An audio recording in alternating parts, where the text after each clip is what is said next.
너희 중 누구에게 밭을 갈거나 양을 치거나 하는 종이 있어 밭에서 돌아오면 그더러 곧 와 앉아서 먹으라 말할 자가 있느냐. 도리어 그더러 내 먹을 것을 준비하고 띠를 띠고 내가 먹고 마시는 동안에 수종 들고 너는 그 후에 먹고 마시라 하지 않겠느냐. 명한 대로 하였다고 종에게 감사하겠느냐. 이와 같이 너희도 명령받은 것을 다 행한 후에 이르기를 우리는 무익한 종이라 우리가 하여야 할 일을 한 것뿐이라 할지니라. 우리는 예수님을 믿으면서 주여 주여 라는 말을 참 잘한다. 탄식할 때도 주여, 믿음의 삶을 살지 못할 때도 주여, 누군가의 메시지를 들을 때도 주여, 어려운 일이 있을 때도 주여 한다. 주여라는 말은 나는 종이고 주님은 나의 주인이 되십니다 라는 표현이다. 그러나 우리는 아쉬울 때만 주여 주여 하고 세상 즐거움과 열심에 빠져 있을 때는 주님이 안 계신 것처럼 살아간다. 본문 말씀은 종으로서 마땅히 지녀야 할 태도와 마음가짐에 대해 말씀하고 있다. 종은 하루 종일 주인이 시키시는 일에 바쁘다. 밭을 갈고 양을 치고 돌아오면 저녁때가 될 것이다. 저녁때가 되고 나면 바깥 일을 마쳤다고 해서 쉴 수 있는 게 아니다. 주인의 밥상도 차려야 하고 밥을 먹는 동안 필요한 것이 무엇인지에 따라 수종들어야 한다. 그렇게 주인이 다 먹고 마신 후에야 종도 주방에 가서 먹고 마시며 쉴 수 있을 것이다. 이것은 종으로서 마땅히 해야 하는 일이다. 그렇지 않으면 종이 아니라 주인일 것이다. 하나님께서 우리에게 은혜 베푸실 때 마음의 자세와 태도를 보신다. 심장과 폐부를 살피며 마음의 동기를 보신다. 순수한 동기인지 아니면 사심이 있는지, 순종할 마음이 있는지 혹은 억지로 하는지, 겸손한 마음의 태도를 갖추었는지 아니면 여전히 목이 뻣뻣하여 굽힐 줄 모르는 교만함을 갖고 있는지를 보신다. 인간이 마땅히 해야 할 일을 하는가, 인간의 본분을 다하고 있는가, 순종하는가를 보신다. 그렇지 않고 종이 뺀돌뺀돌 불순종한다면 그 종은 쓸모가 없을 것이다. 어디가 이뻐서 은혜를 베푸시겠는가. 그럼에도 우리 주님은 자녀를 사랑하기 때문에 낮추어서라도 돌이키게 하지 않던가. 잘못된 길로 가거나 악습을 끊어내지 않을 때는 채찍과 막대기를 드시지 않던가. 오랜 연단을 통해 주님 앞에 낮아진 상태에서는 그나마 철이 든 상태이기 때문에 기도를 하면 이전과는 다른 마음으로 아버지를 대면하게 된다. 영이 어릴 때는 모든 게 힘들게 느껴지기 때문에 사실 감사가 잘 나오지 않는다. 철이 없기 때문이며 아버지의 마음을 잘 알지 못하기 때문이다. 철들라고 삶에 자루심이 있지 않은가 감사함으로 받아야 한다. 은혜의 보좌 앞에 앉아 있으면 아버지의 마음이 투영된다. 이 상태에서 기도하면 내 생각과 감정이 섞이지 않은 아버지의 마음으로 간절하게 된다. 영혼을 불쌍히 여기는 마음으로 기도하게 된다. 그분 안에 있으면 세상적인 마음은 사라지고 기쁨과 평안과 행복과 감사와 임재가 충만하다.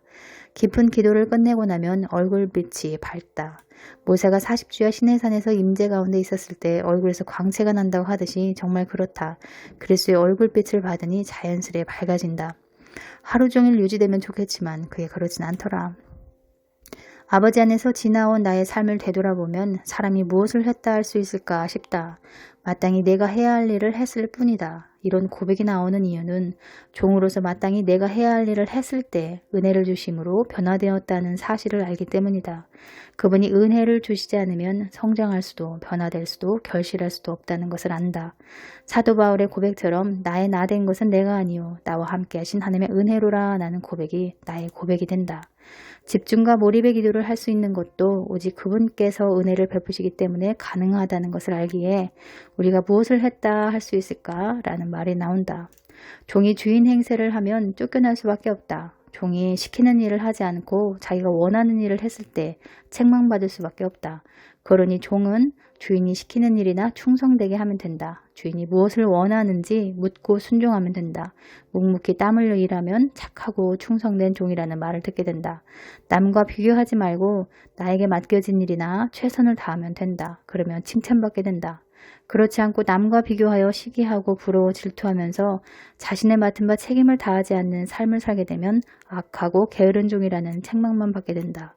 비교의식이 드는 것은 악한 영이 넣어주는 생각 때문인데 사실 자기에게 주어진 일에 열심을 내고 그것에 집중하며 만족하는 삶을 살면 시기 질투가 아니라 오히려 상대의 잘됨을 응원하고 박수 쳐주게 된다. 그러니 나는 나에게 맡겨진 일이나 잘하면 된다. 그게 지혜로운 자의 태도와 자세다. 종으로서 해야 할 가장 기본적인 일에 충실할 때 그 위에 은혜의 담비를 내려 씨가 자라게 하는 것은 오직 하나님이다. 인간이 아무리 열심을 내고 노력해도 영적 성장은 내 힘으로 되는 게 아니라 그분의 공급하심과 그분의 능력으로 된다는 것을 경험하게 된다.